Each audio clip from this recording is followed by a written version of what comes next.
자, 이제 페이지 560페이지 보시면 되겠죠? 560페이지. 자, 주택의 공급 절차인데 주택의 공급부터 일단 먼저 말씀드리면은 일단 착공하고 나서 공급이 이루어집니다. 이렇게 공급을 할 때 사업 주체는 먼저 입주자 모집 공고 승인 신청이라는 걸 해야 됩니다. 사업 주체가. 그러니까 입주자 모집 공고라는 게 우리 신문 같은 거 보다 보면은 아주 막 깨알 같은 글씨로 막 글자들 쫙 써져 있는 거 있죠. 그게 입주자 모집 공고입니다. 그래서 이런 공고를 하기 위해서는 먼저 승인을 받아야 됩니다. 시장, 군수, 구청장에게. 근데 복리시설은 신고만 하면 됩니다. 근데 이런 입주자 모집 공고 승인 신청은 민간 사업 주체만 한다라는 거. 즉 공공은 이런 걸 하지 않습니다. 국가, 지자체, 주공, 지방공사는 그냥 입주자 모집 공고를 하면 됩니다. 그래서 입주자 모집 공고를 일간신문에 내는 거죠. 그럼 내가 신문을 보다가 이 아파트 관심이 생겼습니다. 청약을 넣어야겠죠? 청약을 넣기 위해서 우리가 입주자 모집 공고를 보고 뭘 하죠? 공고를 보고 바로 그냥 아파트 안 보고 청약 넣습니까? 모델하우스를 가야죠. 모델하우스 해가지고 모델하우스 가가지고 이렇게 생겼구나 하고 나오는 길에 거기 관계자가 물티슈를 막 이만큼 주는 겁니다. 너무 기분이 좋죠. 해서 청약을 넣는 겁니다.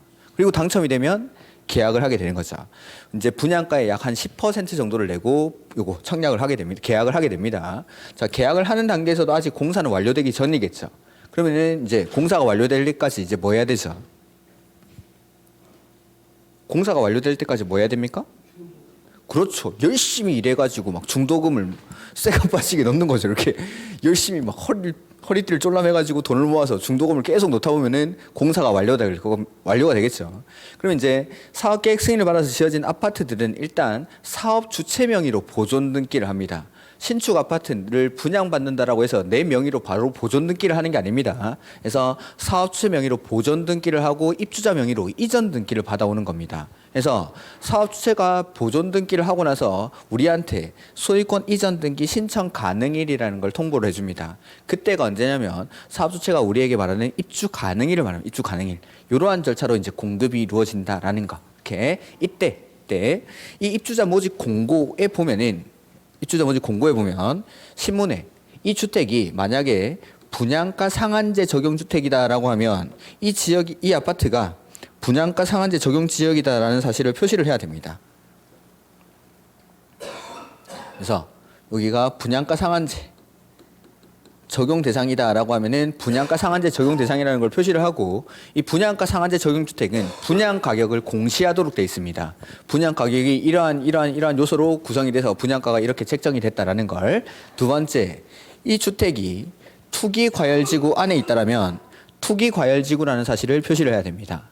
세 번째는 조정 대상 지역이라면 조정 대상 지역이다라는 사실을 표시해야 되고 청약 1순위자는 누구고 2순위자는 누구고 3순위자는 누구고 어떤 사람들은 청약을 할 수 없고 이런 것들이 쭉 나와 있습니다. 거기. 그래서 내가 입주자 모집 공고를 봤는데 아는 글자들이 많다. 그러면은 주택법 공부가 된 겁니다. 어느 정도. 근데 모르는 글자밖에 없다. 그러면은 주택법 다시 공부해야 됩니다. 그래서 이 주택법에 나오는 글자들이 거기 많이 나와 있습니다. 이렇게. 그래서 이런 내용들을 표시를 하는 게 입주자 모집 공고라는 거. 그래서 거기 560페이지 한번 볼까요? 주택의 공급이라고 돼 있는데 사업 주체 가로 띄워놓고는 정하는 바에 따라 주택을 공급해야 한다. 즉 사업계획 승인을 받고 지어진 아파트들은 그냥 사고 팔고 하는 게 아니라 주택법 54조 그 규정에 따라서 주택을 공급해야 된다라는 겁니다. 그래서 거기 플러스 옆에 글자에 나와 있죠. 그래서 1번에 보면은 사업 주체가 입주자를 모집하려는 경우 국토교통부 령으로 정하는 바에 따라 거기 밑줄 시장, 군수, 구청장의 승인을 받을 것. 작은 글씨에 있으면 작은 글씨에 1번에. 그래서 사업 주체가 입주자를 모집할 때에는 시장, 군수, 구청장의 승인을 받아야 됩니다. 근데 가로 안에 보니까 복리시설은 뭐라고 돼 있죠? 신고. 옆에 작은 글씨 날개에 작은 글씨 플러스 모양의. 그 다음에 첫 번째 줄에 보니까 사업 주체가라고 돼 있는데 공공주택 사업자는 제외한다라고 돼 있습니까? 거기 너 밑줄. 그래서 민간만. 국가, 지자체, 주공, 지방공사는 이런 승인을 받지 않습니다. 민간만 요거 한다라는 거. 그 다음에 2번 사업 주체가 입주자를 모집하려는 경우라고 돼 있는데 국토교통부 용어로 정하는 입주자 모집 조건, 방법, 절차, 입주금의 납부 방법, 시기, 절차, 주택 공급 방법, 절차에 적합하게 할 것 이렇게 돼 있고 그 밑에 처음에 보면은 국토교통부 용어로 정하는 바에 따라 벽지, 바닥재, 주방 용구, 조명 기구 등을 제외한 부분의 가격을 따로 제시하고 이를 입주자가 선택할 수 있도록 할 것. 이거 뭐죠?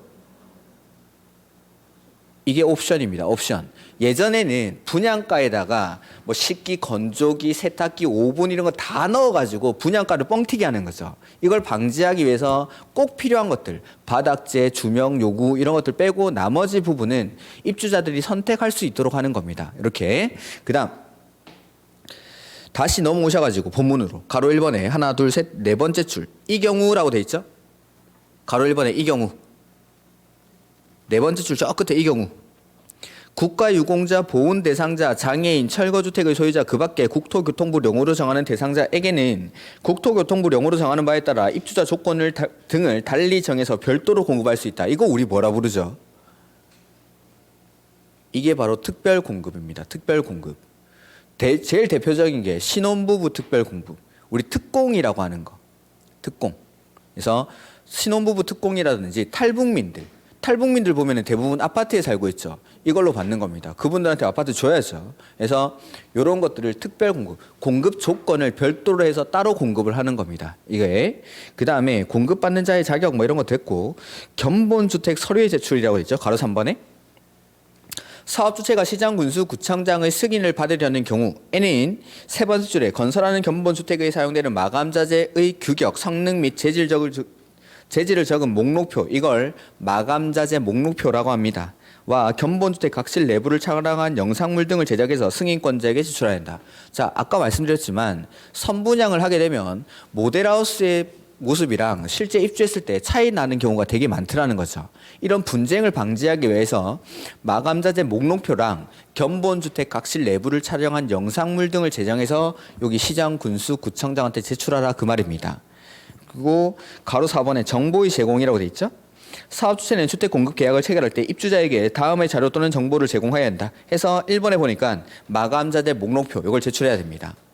그 다음에 2번에 공동주택 발코니의 세대 간 경계벽에 피난구를 설치하거나 경계벽을 경량구조로 건설한 경우 그에 관한 정보. 이게 뭐냐면 우리 아파트 지으면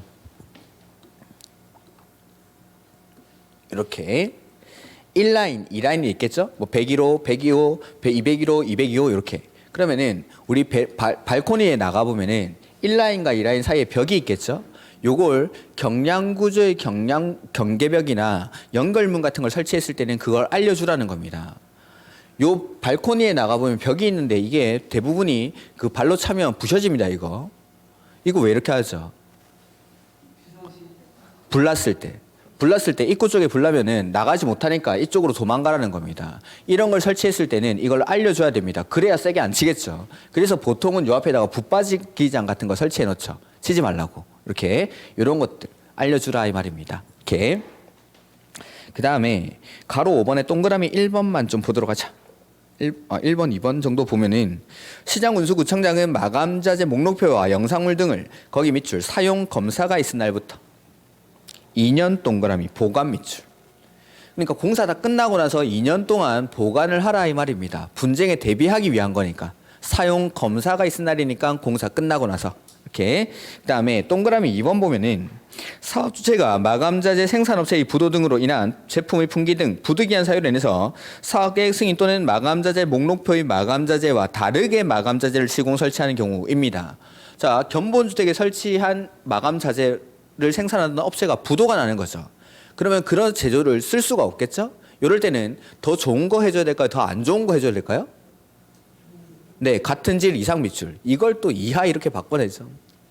당연히 그거보다 더 좋은 걸로 해줘야겠죠. 오케이. 그 다음에 뭐 동그라미 3번 이런 거 됐습니다. 업무의 대행 이런 거 됐고. 그 다음에 563페이지. 거기 4번에 보면은 주택의 분양 가격 제한 등 이렇게 돼 있죠. 이게 바로 분양가 상한제입니다. 분양가 상한제. 그래서 분양가 상한제 적용 주택이라고 돼 있는데 1번에 사업 주체가 일반에게 공급하는 공동주택 중 다음의 어느 하나에 해당하는 지역에서 공급하는 주택의 경우 법 57조에서 정하는 기준에 따라 산정되는 분양가격 이하로 공급하여야 한다. 분양가 상한제라는 게 말 그대로 법에서 정해놓은 기준 이하로 공급을 해야 된다라는 게 바로 분양가 상한제입니다. 그래서 다음 페이지 볼까요? 자, 분양가 상한제는 크게 두 가지로 구분됩니다. 공공택지에서의 분양가 상한제랑 공공택지 외의 택지, 즉 민간택지에서의 분양가 상한제 이렇게 나뉩니다. 그래서 기역의 공공택지 미출, 그 다음에 니은의 공공택지 외의 택지 미출. 공공택지 외의 택지를 앞으로 제가 민간택지라고 하겠습니다. 그래서 분양가 상한제는 공공택지랑 공공택지 외의 택지에서의 분양가 상한제 이렇게 나뉩니다. 공공택지에 보면은 아무 말도 없죠. 기역의 공공택지에. 그러면 이건 무조건 적용을 한다라는 거. 그래서 공공택지에서 분양하는 아파트는 이 분양가 상한제가 전면적으로 적용이 되는 겁니다. 뭐 따로 지정할 것도 없고 그냥 공공택지에서 아파트 분양할 때는 분양가 상한제가 적용된다라고 생각하시면 됩니다. 근데 이 공공택지 외의 택지에서는 일정한 지역에서만 이 분양가 상한제를 적용합니다. 첫 번째, 공공주택 복합지구 미출. 두 번째는 주거재생 혁신지구 미출. 맨 끝에 있을 겁니다. 공공주택 복합지구 주거재생 혁신지구. A, B에 나오죠? A, B에. 그 다음에 C에 보면은 C에 주택가격 상승 우려가 있어 58조에 따라 밑줄 국장이 그 밑에 맨 밑에 줄에 심의를 거쳐 지정 밑줄. 심의를 거쳐 지정. 그래서 국장이 지정을 해야 분양가 상한제를 적용하는 곳은 민간택지입니다. 공공택지는 따로 지정할 필요가 없습니다. 전면적으로 적용한다라고 했으니까. 그래서 다시 보면 분양가 상한제는 공공택지랑 민간택지 이렇게 구분합니다. 공공택지는 따로 지정할 것도 없고 요건도 필요 없고 무조건 적용하는 거. 민간택지는 이렇게 세 군데서 첫 번째는 공공주택 복합지구, 두 번째는 주거재생 혁신지구, 세 번째는 국장이 심의를 거쳐 지정하는 지역에서 요 분양가 상한제를 적용하겠다라는 거. 이렇게 동그라미 2번에 분양 가격은 제가 아까 토지 임대부 분양주택 설명할 때 말씀드렸는데 택지비랑 건축비로 구성이 됩니다. 밑줄. 택지비와 건축비. 그다음에 구성되며 구체적인 명세 산정 방식, 감정평가 기간 선정 방법 등은 국토교통부령으로 정한다라고 되어 있고 이 경우 택지비는 다음에 따라 산정한 금액으로 한다라고 되어 있고 동그라미 3번에 볼까요? 동그라미 3번에 그 밑에 박스 밑에 분양가격 구성 항목 중 건축비는 국토교통부 장관이 정하여 고시하는 건축비 가로 안에 밑줄 기본형 건축비 에 국토교통부령으로 정하는 금액을 더한 금액. 자 보면은 분양가 상한제 적용 지역에서는 입주자 모집 공고를 할 때 분양가격을 공시를 해줘야 됩니다. 그때 분양가격을 구성하는 요소에는 크게 택지비랑 건축비, 민간택지도 택지비랑 건축비로 구성이 됩니다. 근데 건축비는 국장이 매년 기본형 건축비라는 걸 발표를 해서 고시를 합니다. 마지막으로 봤던 게 한 700만 원 근처였습니다. 즉 제곱미터당 이 정도의 건축비가 들어간다라는 걸 매년 공시를 합니다. 그러면은 공공택지든 민간택지든 건축비를 산정할 때에는 기본형 건축비를 적용한다라는 거죠.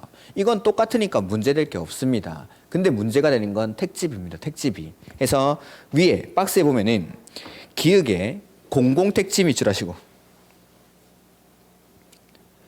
공공택지에서 주택을 공급하는 경우 택지비는 해당 택지의 미출 공급가격 에 국토교통부령으로 정하는 택지와 관련된 비용을 가산한 금액, 이자 비용 정도라고 생각하시면 됩니다. 즉 공공택지에서는 택지비를 산정할 때 공급 가격을 그대로 인정을 해주겠다라는 거. 사업 주체가 사들인 가격을 그대로 분양가에 반영을 해줍니다. 근데 니은에 공공택지 외의 택지 미출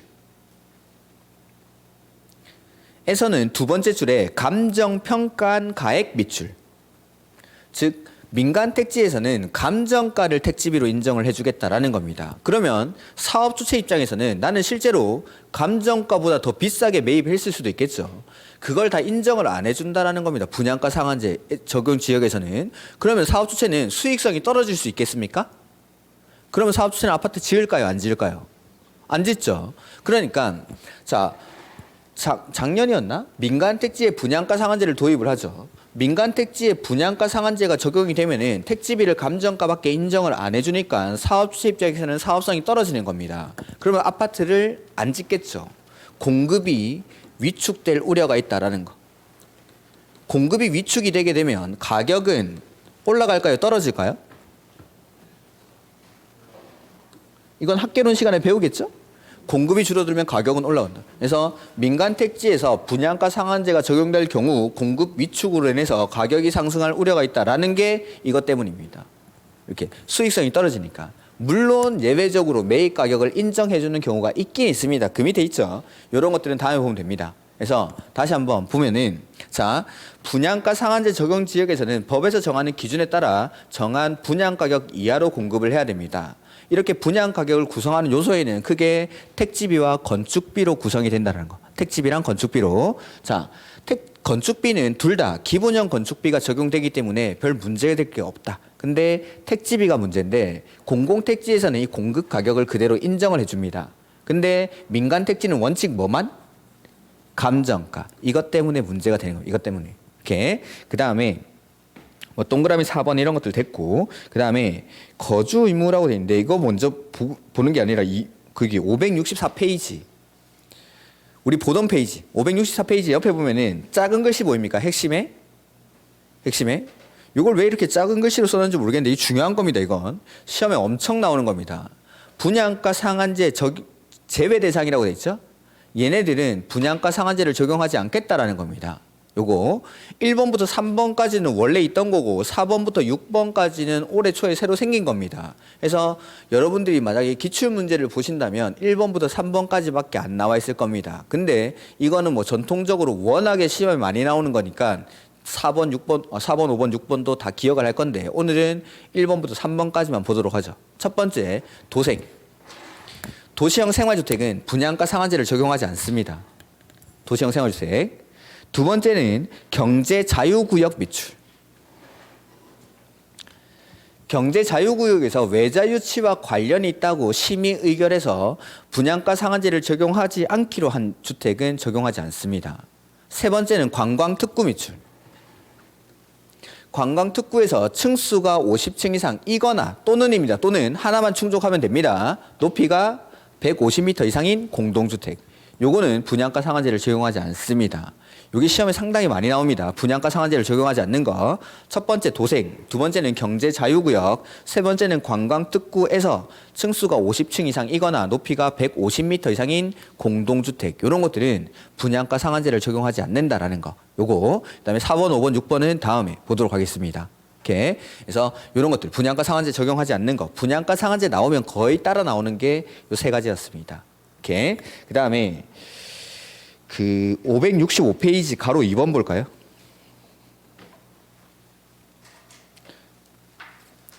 분양가 상한제 적용주택 등의 입주자 거주 의무 등이라고 돼 있죠. 거주 의무 등. 자, 요거는 오늘 안 갖고 왔는데 뭐냐면 읽어보죠. 거주 의무 대상 주택에 해당하는 주택의 입주자는 해당 주택의 최초 입주 가능일부터 5년 이내의 범위에서 해당 주택의 분양 가격과 국장이 고시한 방법으로 결정한 인근 주택의 매매 가격 비율에 따라 대통령령으로 정하는 기간 동안 계속하여 그 주택에 거주하여야 한다라고 돼 있는데 옆에 작은 글씨 참고해. 이런 것들도 좀 큰 글씨로 써놓으면 좋은데 첫 번째가 뭐냐면 수도권에서 건설 공급되는 분양가 상한제 적용 주택입니다. 수도권에서 분양가 상한제 적용 주택이죠. 이거 일정 기간 동안 거주를 해야 됩니다. 자, 이게 왜 필요하냐면 분양가 상한제 적용 주택이라는 건 법에서 정하는 기준 이하로 분양 가격을 책정을 해야 되죠. 그러면 이 주택은 필연적으로 뭐 꼭 그런 건 아니지만 뭐 대부분이 주변 시세보다 아파트 분양가가 싼 겁니다. 이렇게 싸게 공급을 했는데 홀랑 팔아버리고 가면은 시세 차익을 얻겠죠. 그걸 방지하기 위해서 이런 주택들은 일정 기간 동안 거주해라라는 거주 의무가 있습니다. 거주 의무가. 그 중에 첫 번째가 바로 수도권에서 건설 공급되는 분양가 상한제 적용 주택입니다. 두 번째 2번 보면은 신행정 수도 후속 대책을 위한 연기 공주 지역 행정 중심 복합 도시 건설을 위한 특별법. 이게 바로 세종시입니다. 세종시. 에서 행정중심 복합도시 중 투기과열지구에서 건설 공급되는 주택으로서 국토교통부 령으로 정하는 기준에 따라 행정중심 복합도시로 이전하거나 신설되는 기간 등에 종사하는 사람에게 입주자 모집 조건 등을 달리 정해서 별도로 공급되는 주택. 입주자 모집 조건 등을 별도로 정해서 달리 공급되는 주택. 이거 아까 뭐라고 했죠? 특별 공급, 특공입니다. 특공. 자, 공무원들 중에서 여기 세종시로 발령을 받는 겁니다. 그러면 이 사람 이사를 가야겠죠? 이사 갈 때 이 사람 살 곳이 필요하니까 아파트 특별 공급합니다. 이 사람들한테. 해서 이렇게 이사를 할 때 여기 특별 공급을 받았죠. 최근 몇 년간 아파트값 제일 많이 오른 데가 이 세종시죠.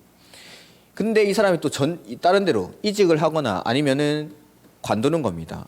고위공무원 같은 경우에는 뭐 장관이 되는 경우도 있고 아니면 다른 지방으로 또 이전하는 경우도 있고 특별 공급을 해줬는데 아파트 가격 올라가가지고 이거 팔고 다른 지역 가는 겁니다. 이런 걸 방지하기 위해서 일정 기간 동안 거주하라 그 말입니다. 거주하라. 이렇게. 3번에는 뭐 공공 재개발 사업인데 이건 놔두시고. 그래서 이런 지역들은 시세 차익을 얻을 가능성이 되게 높은 겁니다. 해서 일정 기간 동안 의무적으로 거주하게끔 한다. 그걸 거주 의무라고 합니다. 거주 의무. 그래서 첫 번째가 수도권에서 건설 공급되는 분양가 상한제 적용 주택. 두 번째, 세종시에 특별 공급받아서 받은 아파트. 이런 것들은 일정 기간 동안 거주를 하도록 합니다. 이게 거주 의무입니다. 뭔지만 알아두시면 됩니다. 일단 그다음에 뭐 뒤에 보면은 거주 의무 기간이 나오는데 이런 것들은 다음에 보죠. 오케이. 그다음에 나머지 내용들은 됐고 그다음에 569페이지 가볼까요? 569페이지. 이것도 오늘은 안 가지고 왔는데 자 아까 분양가 상한제 적용 지역은 크게 두 가지로 구분했죠. 공공택지랑 민간택지. 그리고 공공택지는 전면적으로 적용하니까 따로 지정의 요건 같은 게 필요가 없는 겁니다. 근데 민간택지 중에 요 3번에 보니까 국장이 지정을 한다라고 돼 있죠. 국장이 어떤 지역에 분양가 상한제 적용 지역을 지정하는지가 거기 나옵니다. 그래서 가로 4번에 보면은 분양가 상한제 적용 지역의 지정 및 해제라고 돼 있죠. 맨 앞에 국장은 미출. 분양가 상한제 적용 지역을 지정하는 사람은 국장입니다. 주택가격 상승률이 물가 상승률보다 현저히 높은 지역으로서 그 지역의 주택가격, 주택거래 등과 지역주택시장 등을 여건을 고려했을 때 주택가격이 급등하거나 급등할 우려가 있는 지역 중 대통령령으로 정하는 기준을 충족하는 다음의 지역은 밑줄 심의를 거쳐 분양가 상한제 적용 지역으로 지정할 수 있다. 해서 밑에 보면은 뭐 청약 경쟁률 나오고 이런 것들이 있습니다. 그런 숫자들은 다음에 보면 됩니다. 그래서 이런 요건을 갖춘 지역들에다가 국장이 분양가 상한제 적용 지역을 지정한다라는 겁니다. 심의를 거쳐서. 그다음에 뭐 지정할 때 절차들이 쭉 나오는데 이 절차들은 나중에 볼 건데 지금부터 보는 분양가 상한제, 투기과열지구, 조정대상지역 요 세 군데 지정하는 절차랑 해제하는 절차가 똑같습니다. 똑같으니까 한 번에 나중에 정리를 하면 됩니다.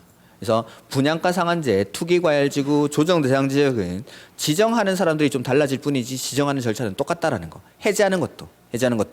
근데 여기 박스 안에 있는 지정의 요건이 약간 차이가 나는데 이것도 똑같은 게 있습니다. 이것도. 그러니까 기역에 나오는 거 있죠? 디귿에 있는 거. 디귿에 보면은 청약 경쟁률이 나올 겁니다. 이 청약 경쟁률은 투기과열지구랑 조정대상 지역에 또 똑같이 나옵니다. 그러니까 이거 한꺼번에 나중에 정리하면 됩니다. 그 안에 있는 숫자 몇 가지만 기억하시면 됩니다.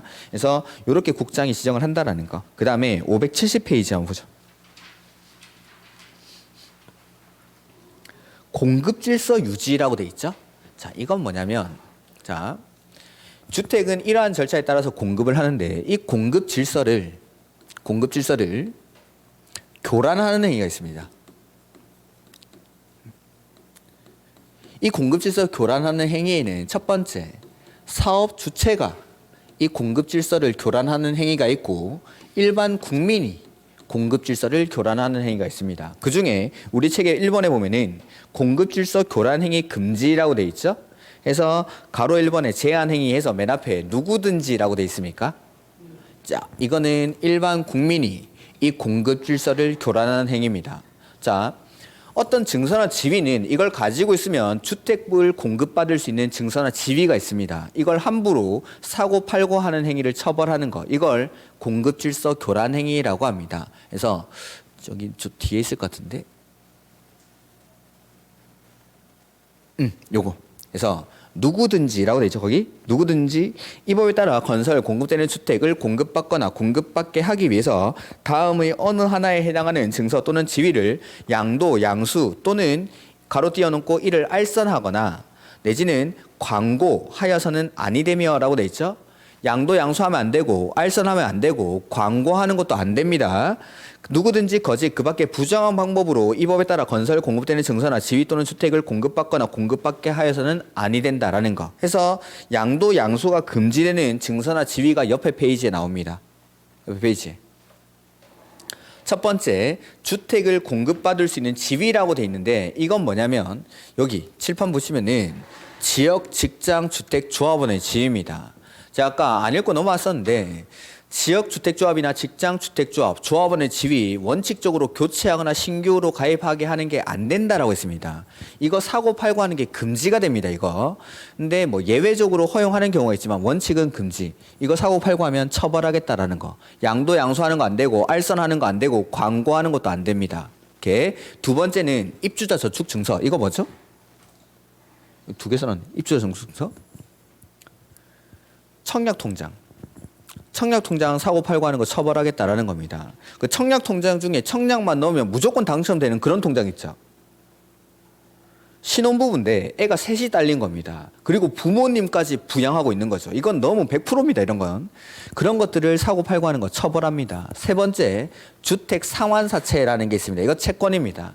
제가 공법에 채권이 4개 나온다라고 했는데 마지막으로 나오는 채권이 요겁니다. 요거 우리 그 개발법에서 이런 거 본 적 있는데 토지, 상환, 채권. 들어본 적 있죠? 개발법 수용 방식에서 나왔던 겁니다. 수용 보상금은 수용을 하기 전에 원칙적으로 현금으로 보상하는 게 원칙이다라는 거. 근데 이 토지 상환 채권을 발행하게 되면 도시 개발 사업이 다 끝나고 나서 도시 개발 사업으로 조성된 토지로 상환하는 채권이다라고 해서 이걸 토지 상환 채권이라고 합니다. 그러면 말 그대로 주택으로 상환하는 채권이다라고 해서 이걸 주택 상환사채라고 합니다. 이거 가지고 있으면 주택 주는 겁니다. 즉 주택 건설을 하는 사업 주체가 주택 건설 자금을 마련하기 위해서 채권을 발행할 수 있습니다. 사업 주체가. 그러면은 요 채권을 가지고 있으면 사업 주체가 건설한 주택을 공급받을 수 있는 겁니다.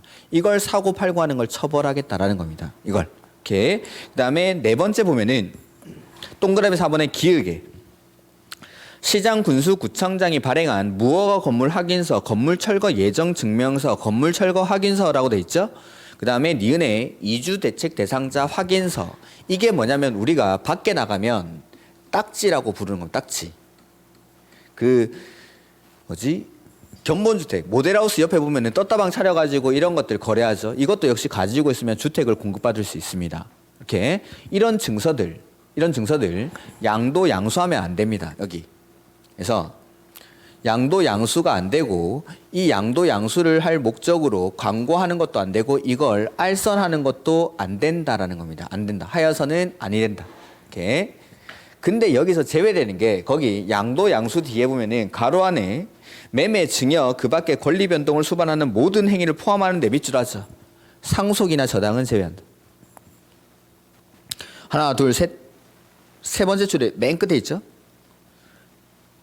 거기 아까 보던 페이지 570페이지 570페이지의 가로 1번에 세 번째 줄 맨 밑에 가로 1번에 세 번째 줄. 그래서 양도 양수란 매매 증여 그 밖에 권리 변동을 포함하는 행위를 모두 포함하는데 이 상속이랑 저당은 제외하겠다라는 거. 가로 1번에 위에서 세 번째 줄에 있습니다. 그 다음에 위반 시효과 이런 것들은 다음에 보도록 하죠. 그래서 공급 질서 교란 행위라는 게 이런 거다라는 거. 주택법상에 주택을 공급받을 수 있는 증서나 지위 같은 것들을 양도 양수하거나 알선하거나 광고하는 행위를 처벌합니다. 어떤 걸 알선하면 안 되는지가 여기 나오는 거죠. 지역 직장 주택 조합원의 지위, 그 다음에 입주자 저축 증서라고 해서 청약 통장, 그 다음에 주택 상환사채, 그 다음에 각종 딱지라고 부르는 거. 무허가 건물 확인서, 건물 철거 예정 증명서, 건물 철거 확인서, 이주 대책 대상자 확인서 이런 것들 사고 팔고 하면 처벌한다라는 겁니다. 처벌한다. 그 다음에 572페이지 저당권 설정 등의 제한이라는 게 나오죠. 저당권 설정 등의 제한. 자, 이 저당권 설정 등의 제한이라는 건 앞에 또 한참 넘어가야 되는데.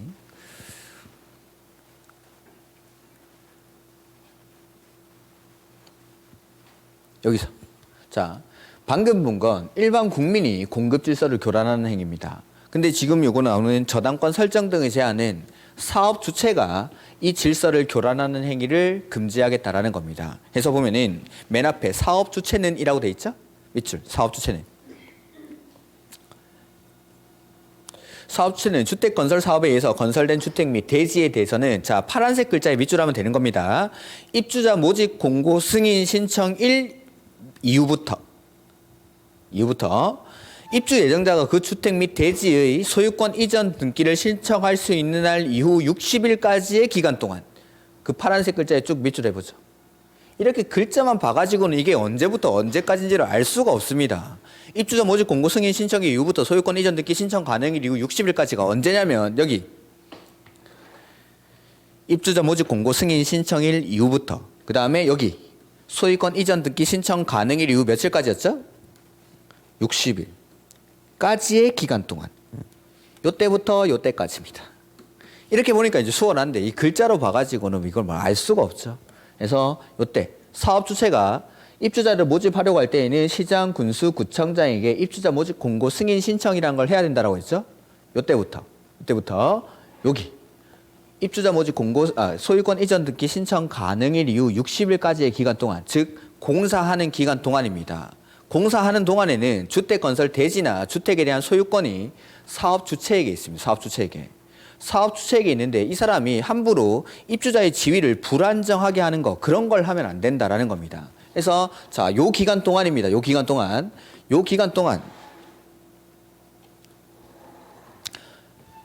사업 주체는 해당 주택 및 대지에 대해서 저당권이나 가등기 담보권 등 담보 물건을 함부로 설정하면 안 됩니다. 두 번째는 등기되는 부동산 임차권 이런 거 설정하면 안 됩니다. 그리고 지 마음대로 이거 처분하면 안 된다라는 거. 이게 저당권 설정 등의 제한입니다. 그래서 밑에 보니까 박스에 1번에 담보 물건을 설정하는 행위, 두 번째 등기되는 임차권을 설정하는 행위, 3번에 보면은 처분하는 행위, 이걸 금지하겠다라는 걸 저당권 설정 등의 제한 이렇게 부릅니다. 저당권 설정 등의 제한. 그래서 사업을 하는 기간 동안에 이 대지나 주택에 대한 소유권이 사업 주체에게 있다 보니까 이런 행위를 하게 되면 입주자의 지위가 불안정해지는 거죠. 해서 이걸 금지하고 이런 걸 하는 행위를 처벌하는 행위를 저당권 설정 등의 제한 이렇게 부릅니다. 그래서 이런 공급 질서를 교란하는 행위는 크게 두 가지가 있다라는 거. 공급 질서를 유지하기 위해서 일반 국민도 이런 거 하면 안 되고 사업 주체도 이런 거 하면 안 된다라고 규정하는 게 공급 질서 교란 행위입니다. 이렇게 어떤 효과가 있는지 이런 것들은 놔두시죠. 이렇게 그다음 넘어가 보면은 576페이지.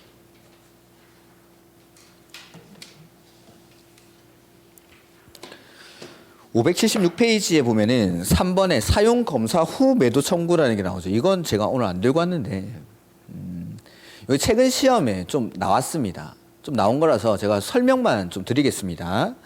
보면은 제목 576페이지 사용 검사 후 매도 청구라고 돼 있죠. 즉 사용 검사 후라고 돼 있으니까 공사가 이게 다 끝난 겁니다. 공사가 다 끝나고 나서 매도 청구라는 건 좀 팔고 나가주세요라고 하는 게 매도 청구입니다. 자, 여기 주택 건설 대지가 있습니다. 주택 건설 대지가 돼 있는데 사용 검사 후니까 공사가 다 끝났다라는 거죠. 우리는 공사가 다 끝나서 사용 검사를 받고 입주를 해서 지금 살고 있습니다.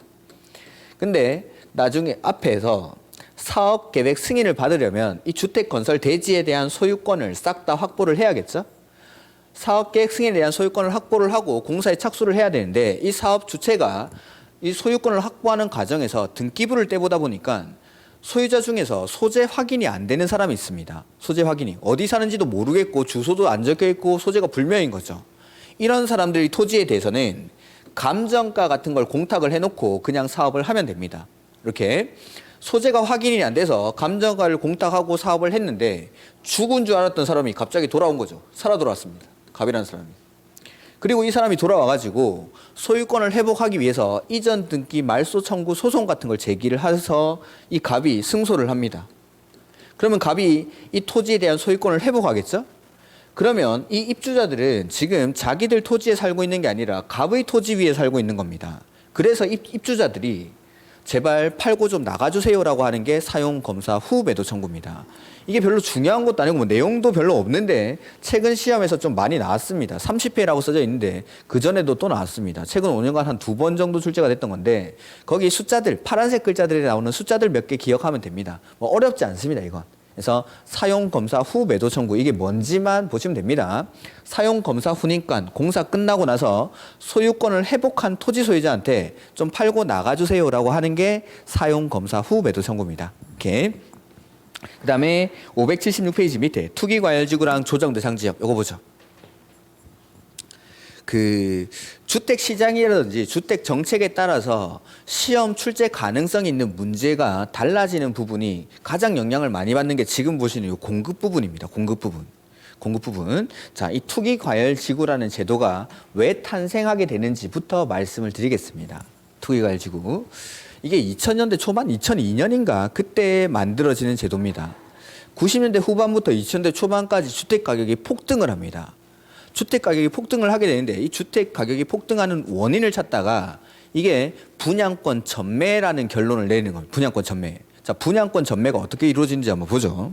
일단 3억에 아파트를 분양을 받았습니다. 3억에. 분양권 전매가 이루어지게 되면은 짧은 기간 안에 손바뀜이 자주 일어나는 거죠. 우리 아파트 같은 경우에는 소유권을 취득하고 나면 양도소득세를 비과세 받기 위해서는 최소한 그래도 한 2년 정도는 보유를 해야 되는 겁니다. 그래야 양도소득세가 비과세가 되니까 이런 것들은 손바뀜이 그렇게 빠르지 않은데 분양권 같은 경우에는 짧은 기간 안에 프리미엄 받고 팔고 이렇게 손바뀜이 자주 일어나는 거죠. 자, 3억에 분양받은 아파트가 주택 가격이 폭등하는 시기에 분양권 전매가 이루어집니다. 플러스 3천만 원. 또 이 사람이 플러스 6천만 원. 하다 보니까 한두 달 사이에 분양 가격이 막 1억, 2억 뛰어버리는 거죠. 자고 일어나면 올라가고 자고 일어나면 올라갑니다. 분양권이 이렇게 1억에서 2억, 분양가에서 1억, 2억 정도 추가된 금액으로 분양권이 거래가 되다 보니까 이 분양, 새로 짓는 아파트 주변에 있는 아파트들이 있겠죠. 이런 아파트들이 원래는 뭐 2억에서 3억 사이에 거래가 되었습니다. 원래. 이 아파트도 뭐 2억에서 3억 사이에 거래가 되고 있던 아파트들인데 갑자기 신축 아파트가 분양가가 2억이 뛰어버리는 겁니다. 그러면 이 사람들 물건 싹 다 걷어들입니다. 물건을 싹 다 걷어들이고 다시 내놓는 거죠. 니네가 5억에 팔아? 우리는 4억. 우리는 5억. 이렇게. 그러면서 입주자 대표회의에서 그 아파트 단지 앞에 있는 공인중개사들 싹 모으는 거죠. 야, 니들 와. 해가지고 앞으로 니네 중에서 우리 아파트 4억 밑으로 파는 사람 있으면 니네한테는 물건 절대 안 준다라고 하는 거죠. 뉴스에 나오죠, 실제로. 이런 일들이 비일비재합니다. 현실을 알게 되니까 좀 이 공부를 시작한 게 후회스럽습니까? 근데 이거보다 뭐 좋은 일이 훨씬 많습니다. 그러니까 좀 담합 같은 걸 하는 거죠. 알게 모르게. 해서 분양가, 인근에 짓는 신축 아파트가 이렇게 분양가가 뛰어버리니까 기존에 있던 아파트들까지 같이 우리도 매매 가격을 올려버리는 겁니다. 호가를.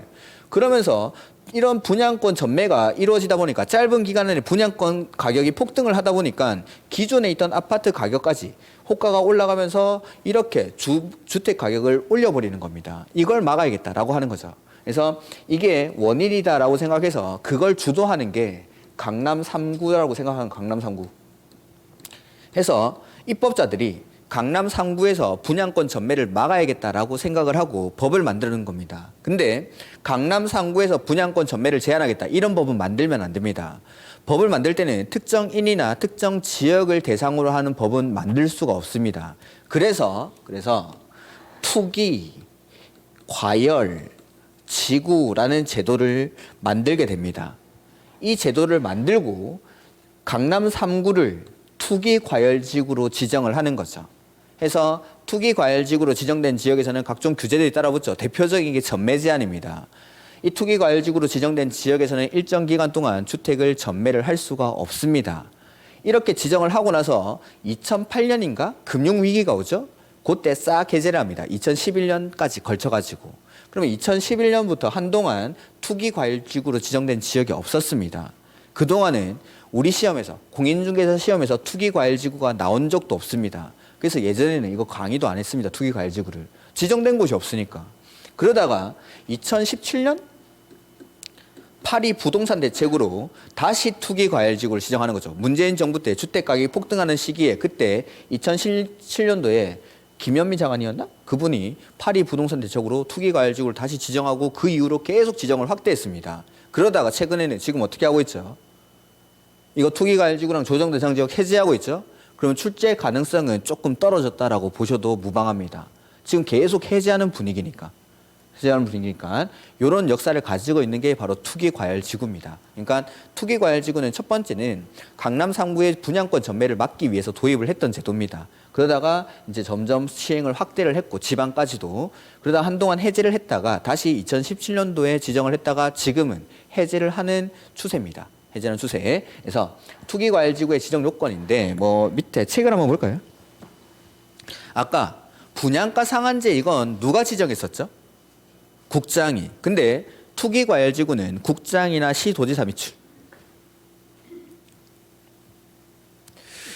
주택가격의 안정을 위해서 필요한 경우 주거정책위원회 밑줄 심의를 거쳐 역시 이것도 지정할 때 심의를 거칩니다.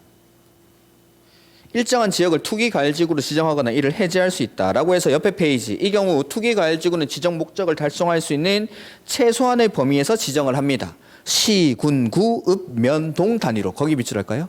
시, 군, 구, 읍, 면, 동 단위로. 이걸 이제 뉴스에서는 핀셋 규제 이렇게 부르죠.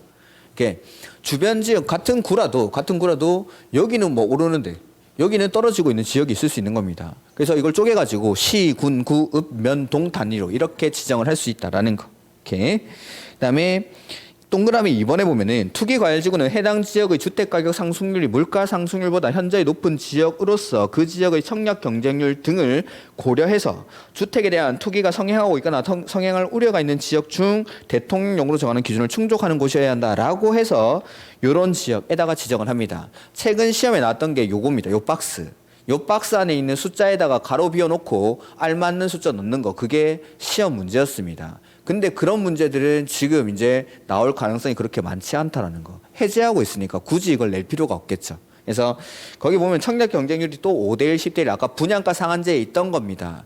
그 다음에 니은에 한번 보면 니은에 A에 투기과열지구에서 분양계획이 직전보다 30% 이상 증가합니까? 감소합니까?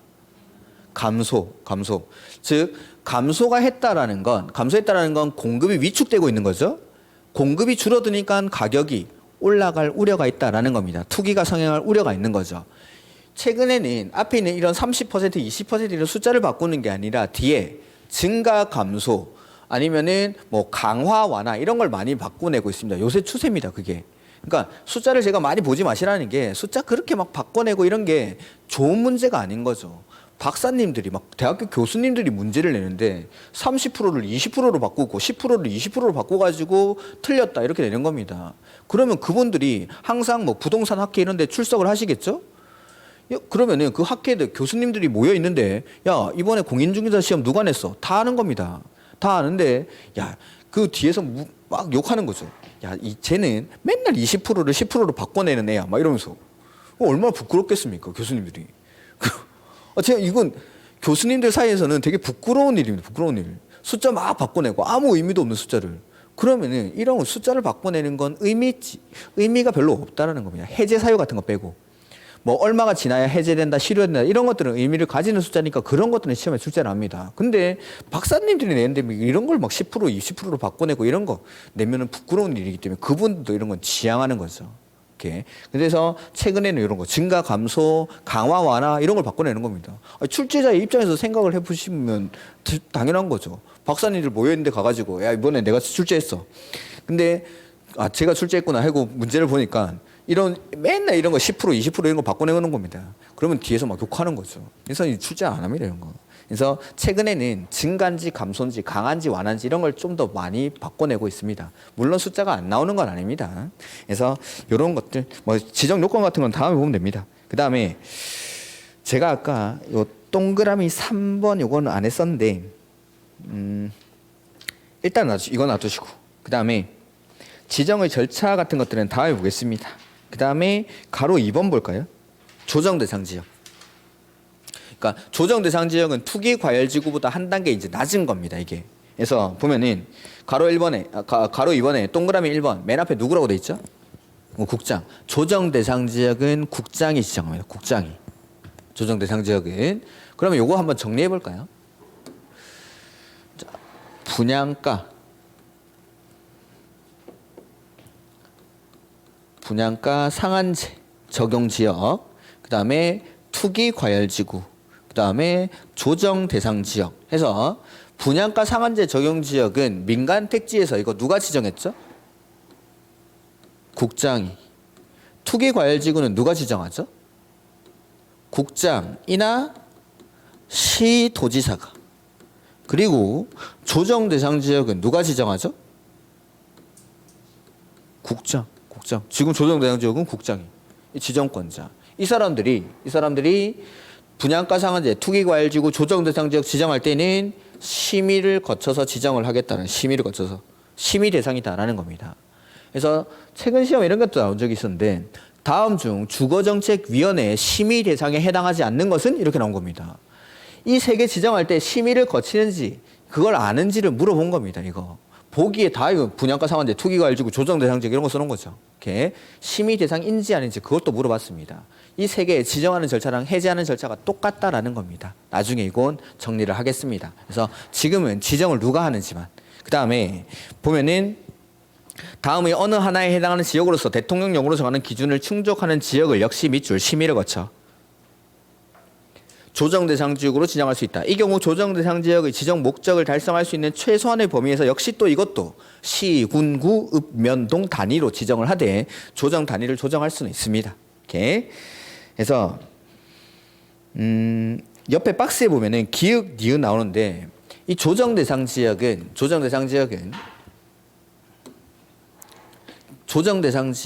다시 요걸 과열 지역이랑 위축 지역 이렇게 구분합니다. 과열 지역이랑 위축 지역. 그래서 기역에 보면은 주택 가격, 청약 경쟁률, 분양권 전매 거래량 및 주택 보급률 등을 고려했을 때 주택 분양 등이 과열되어 있거나 과열이 우려되는 지역, 이게 바로 과열 지역입니다. 근데 니은에 위축되어 있거나 위축이 우려되는 지역이죠. 이게 위축 지역입니다. 지금 여러분이 알고 계시는 조정 대상 지역들은 싹 다 과열 지역입니다. 위축 지역은 단 한 번도 지정이 된 적이 없습니다. 이거는 그럼 당연히 시험에 안 나오겠죠. 그리고 조정 대상 지역 자체가 아직 시험에 나온 적이 없습니다. 이렇게. 근데 나온다라고 해도 뭐 이거 과열 지역이겠죠. 과열 지역. 그러니까 그 얼마 전에 거제 통영 일대에 조선 경기가 침체가 되면서 조선소가 많이 폐업을 했죠. 거기 여러분들은 안 가보셨겠지만 거제도라든지 통영 이런 데는 그 조선소가 그 지역 경제를 먹여 살립니다. 아예. 그 밑에 쪽에 있는 대학생들은 전역하고 나서 고액 알바로 그 조선소에 일하러 갑니다. 엄청 힘듭니다. 그거. 그 조선소의 배들이 다 쇠판이죠. 햇빛 아래 쇠판이 달구어지면은 그거 엄청 뜨거운데 그 위에서 용접하는데 옆에서 막 시다라고 하죠. 우리는 그런 데 가면 시다하고 있고 이러는 겁니다. 근데 돈은 엄청 많이 주니까 거기 알바로 가고 거기 다 현금으로 주는 거죠. 근데 그 조선소에 일하던 근로자들이 조선소가 폐업을 하면서 다른 지역으로 다 이주를 하는 겁니다. 공실이 엄청나게 발생하는 거죠. 그러니까 그런 분들이 보통 이제 대도시에 집이 있고 거기 뭐 원룸 같은 거 얻어가지고 사시는 분도 많습니다. 근데 그 원룸에 살던 조선소 노동자들이 한꺼번에 다 나가버리니까 공실이 엄청나게 발생하면서 주택 가격이 폭락을 한 겁니다. 그래서 경상남 도지사가 여기 우리 위축 지역으로 지정해줘라고 국장한테 요청을 했는데 무시했죠.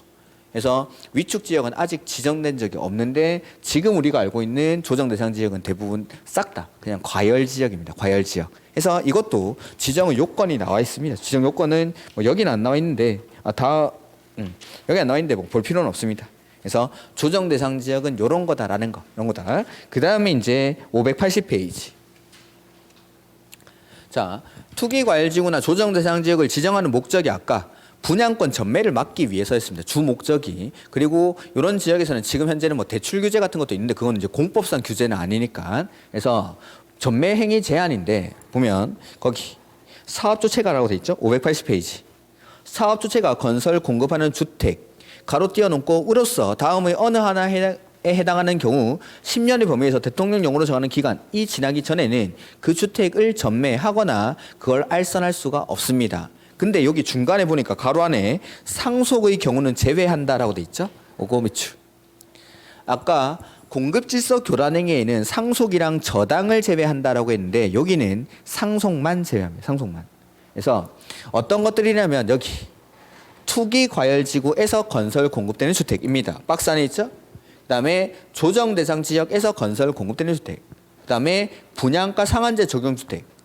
그다음에 공공택지 외의택지에서 건설 공급되는 주택. 그다음에 공공재개발 사업으로 건설 공급되는 주택인데 그냥 대부분의 주택에 전매 제한이 있다라고 생각하시면 됩니다. 대신에 공공택지 외의택지 이런 데는 그 기간이 짧을 뿐입니다. 6개월이거나 아니면 없는 경우도 있습니다. 어쨌든 대부분의 주택이 전매 제한 기간에 있다라는 거. 그래서 투기과열지구에서 건설 공급되는 주택, 조정 대상 지역에서 건설 공급되는 주택은 일정 기간 동안 전매가 안 됩니다. 근데 기출문제에 이런 게 나온 적이 있었는데 투기, 과열, 지구의 기존 주택은 일정 기간 동안 전매가 제한된다. 맞을까요? 틀릴까요?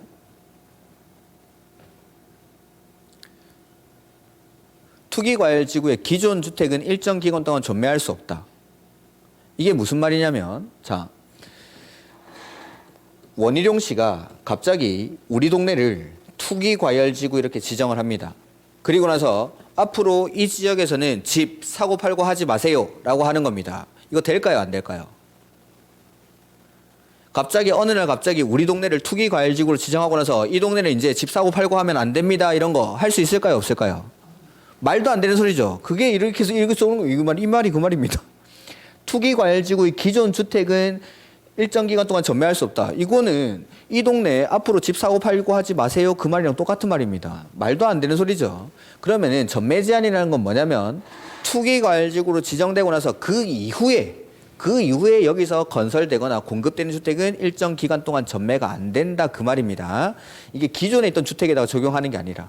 이렇게. 그래서 투기과열지구에서 건설 공급되는 주택, 조정 대상 지역에서 건설 공급되는 주택, 분양가 상한제 적용 주택 이런 것들을 일정 기간 동안 전매를 할 수 없다라는 거. 이렇게 그 전매 제한 기간은 다 다르게 규정이 되어 있습니다. 거기 583페이지 한번 볼까요? 표가 나와 있죠. 이게 전매 제한 기간입니다. 전매 제한 기간. 583페이지랑 584페이지 이런 데 나와 있습니다. 제일 긴 게 10년짜리입니다. 10년짜리. 그게 584페이지에 보면은 동그라미 1번에 수도권이라고 돼 있습니까? 분양가 상한제 적용 주택으로서 수도권입니다. 그리고 첫 번째 칸에 보니까 공공택지에서 건설 공급되는 주택이죠? 그리고 투기과열지구로서 주변 시세의 80% 미만일 때는 최대 10년간 전매가 제한이 되는 겁니다. 그러니까 이 기간들을 우리가 다 외울 수가 없습니다. 외울 수가 없으니까 이 기간 나오면 그냥 포기하면 됩니다. 이렇게.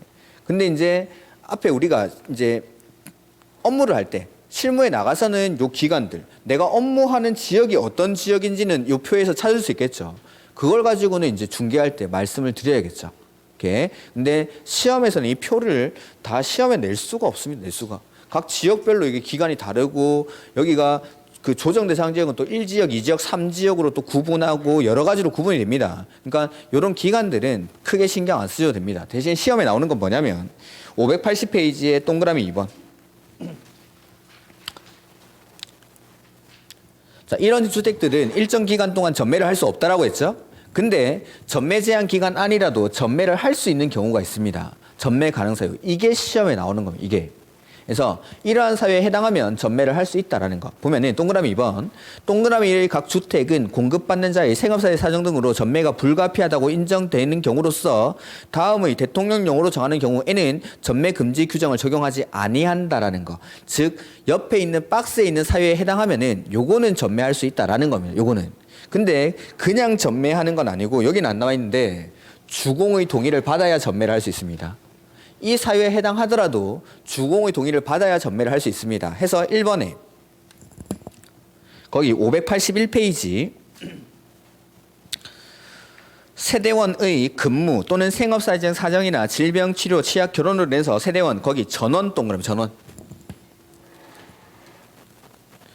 전원이 다른 광역시, 시군으로 이전하는 경우, 근데 뒤에 밑줄 합니다. 다만 수도권 안에서 이전하는 경우는 제외합니다. 전매 제한 기간 안에 있는 주택을 팔고 내가 수도권으로 이전하는 거 이건 안 됩니다. 이건 이렇게 수도권 안에서 이전하는 건 제외. 두 번째, 상속에 따라 취득한 주택으로 세대원 전원 동그라미 전원 일부 가면 안 됩니다. 그러니까 내가 전매 제한 기간 안에 있는 주택을 소유하고 있는데 상속으로 주택을 하나 더 취득한 거죠. 그때는 전매 제한 기간 안에 있는 주택을 팔고 상속받은 주택으로 이전할 수 있다라는 겁니다. 다만 전부 가야 됩니다. 일부 가면 안 됩니다. 그 다음에 디귿에 세대원 전원 동그라미. 지금 보시는 전원 이걸 맨날 일부로 바꿔냅니다. 일부로. 전원이 해외로 이주하거나 2년 이상 해외에 체류할 때. 이렇게. 그러니까 여기 옆에다가 기러기 X라고 쓰시면 됩니다. 기러기 안 됩니다. 전부 가야 되지 일부 가면 안 됩니다. 그 다음에 4번에 리을에 이혼으로 인해서 입주자로 선정된 지위 또는 주택을 배우자에게 이전하는 겁니다. 이게 바로 위자료 주는 거죠. 위자료 주는 거. 이혼할 때 아파트 때문에 막 이혼 못하고 이러면 안 되니까 국가에서 배려를 해주는 겁니다. 이혼할 때 넘겨줘도 된다 이렇게. 근데 이거랑 비교해야 되는 게 뭐냐면 시읒에 입주자로 선정된 지위 또는 주택의 일부 동그라미 일부를 배우자에게 증여하는 경우. 그러니까 방금 봤던 거 거기 아까 리을에 있던 거 이혼할 때는 전부 줘도 됩니다. 위자료 주는 거니까. 근데 이거는 같이 사는 거죠. 같이 살면서 세금 등의 문제로 인해서 이걸 공유를 하는 겁니다. 지분을 나눠 갖는 거. 이때는 전부 주면 안 됩니다. 배우자한테 소유권을 이전하는 것도 남한테 주는 전매 제한에 걸립니다. 뭐 배우자도 남이나 마찬가지죠. 그러니까 배우자한테 전매하는 것도 남에게 주는 거니까 전부를 주면 안 되고 세금 혜택 등을 문제로 공유하는 거, 지분의 일부를 증여하는 건 괜찮다라는 겁니다. 요걸 비교하셔야 되고 미음에 보면은 공익사업 시행으로 주거용 건축물을 제공한 자가 사업 시행자로부터 이주대청주택을 공급받은 경우 이런 것들을 했고 비읍에 주택의 소유자가 국가, 지자체, 금융기관에 대한 채무를 이행하지 못해서 경공매가 시행될 때 하우스 푸어들이죠. 대출금 이 중도 상환 못하면 이거 팔아야 됩니다. 대출금 중도 상환 못할 때 그 다음에 이응해 보면은 실직, 파산, 신용불량 등 경제적 어려움이 발생했을 때 이럴 때 이 사유가 있을 때에는 전매 제한 기간 안에 있는 주택이라도 주공의 동의를 받아서 전매를 할 수 있다라는 겁니다. 이런 거 나오면 틀리면 절대로 안 됩니다. 이거. 그러니까 이런 것들 전원을 일부로 바꾸고 이렇게 되니까 이런 것들은 그렇게 어렵지 않다라는 겁니다. 주택법이. 그러니까 암기 사항들이 나오는 몇 가지만 좀 외워주시면은 이건 충분히 점수가 한 5개 이상 맞출 수 있는 부분입니다. 주택법은. 그래서 숫자들이라든지 이런 거 많이 바꿔내니까 이런 암기 사항들만 몇 가지 유의하시면은 주택법은 충분히 5개 이상 맞출 수가 있습니다. 그래서 이런 암기사항들이 있기 때문에 제가 한 3, 4월 이후로 좀 힘을 줘서 이건 강의를 할 겁니다. 제가 1, 2월 달에는 주로 국계법이랑 개발법, 정비법에다가 좀 시간을 많이 투자할 겁니다. 국계법이랑 개발법에 특히 그다음에 건축법이나 주택법은 좀 진도를 못 나가더라도 이건 시간을 줄일 겁니다. 어차피 이건 나중에 외우기만 하면 되는 거니 그래서 이렇게 요 정도까지 입문 과정은 11월 12월 과정은 마무리할 겁니다. 농지법은 제가 1년에 딱 한 번 합니다. 한 5월 달쯤에 2시간 하면 끝납니다. 그거 딱 2문제 나오죠. 딱 2문제 나오는데 한 2시간 안에 끝내드릴 겁니다. 오는. 그리고 이제 강의 노트가 있을 겁니다. 제가 지금 PPT에 띄우는 거 있죠. 요거 정리해 놓은 겁니다. 여기에다가 내용 좀 더 보충해서 제가 옆에 막 쓰는 것들을 보충해 가지고 노트로 정리를 해 놓은 겁니다. 그래서 처음에는 너무 요약된 자료 보는 거 저는 별로 추천드리지 않습니다. 어차피 시험에는 법 조문이 나오는 겁니다. 근데 처음부터 요약된 걸 봐버리면은 그 지문이 이해가 안 갑니다. 내가 외운 거랑 지문이랑 똑같은지 그걸 구분이 안 되는 거죠. 그래서 처음에는 뭐 어차피 이제 1월 달부터 노트를 드리긴 드릴 건데 그거는 일부러 판서하지 마시라고. 이거 쓸 필요 없고 제가 지금은 줄글로 쭉 돼 있지만 암기사항들이니까 이건 뭐 요약할 것도 없고 제가 근데 앞에 계획 같은 거, 국계법 같은 거 할 때는 그림 같은 거 막 그렸었죠. 그런 것들이 그려져 있습니다. 그러니까 처음에 너무 요약된 거, 그거는 일단 PPT에 나와 있는 거 그냥 이렇게 노트 대신으로 그거 쓰시면 되는 거고 처음에는 좀 책을 꼭 좀 읽어주십시오. 책을 꼭 읽고 요 문장들에 익숙해져야 문제가 풀립니다. 문제가. 그리고 나중에는 이제 요약된 자료를 봐도 충분히 우리가 문장을 많이 봤기 때문에 그런 것들만 봐도 이해가 되는 거죠. 그러니까 처음에 1, 2월, 3, 4월 달까지는 책을 좀 읽어주시기 바랍니다. 이렇게. 그래서 이제 다음 주에는 수업이 없으니까 푹 쉬시고 그 다음 주 내년에 뵙도록 하겠습니다. 수고 많으셨고 내년에 뵙도록 하겠습니다.